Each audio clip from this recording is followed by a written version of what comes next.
Welcome back for a little way of the programmer advice on naming the variables in your for loops. So suppose that x was a variable who's bound to a list somewhere. You might be tempted to write for y and x print y.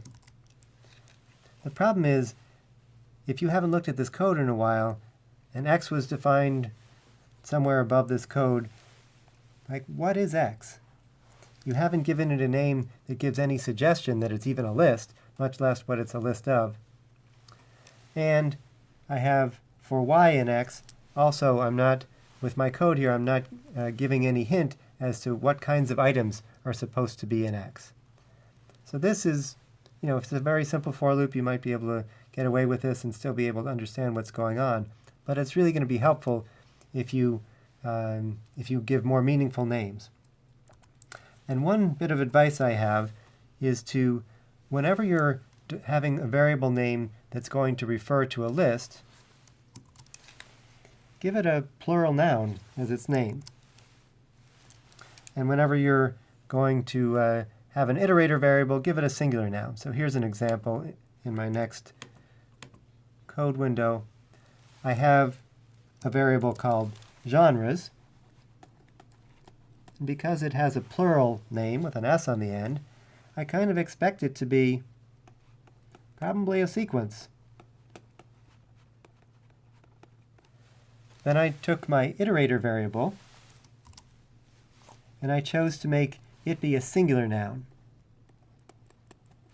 And moreover, it is a singular noun that sort of goes with the plural noun.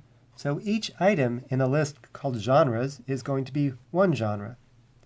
And so then in my code inside the for loop, I'm going to refer to this singular variable genre, and it's going to remind me that it's one item from the genres list. This is a lot better than doing things like, and I sometimes do see students confuse themselves. They'll say, for apples in fruit. And fruit, actually, you look at their code, and it's a list of the names of fruits. And apples is, the first string that's in that list. And so somehow they decided that they would name the variable name apples.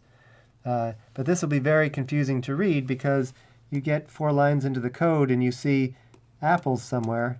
And you think, oh, apples must be a list of different kinds of apples or something like that. So don't do this. For fruit in fruits, that's fine. So for your sequence, do a plural noun. For your iterator variable, do a singular noun.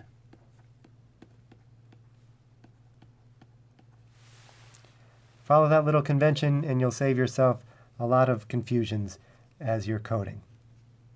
See you next time.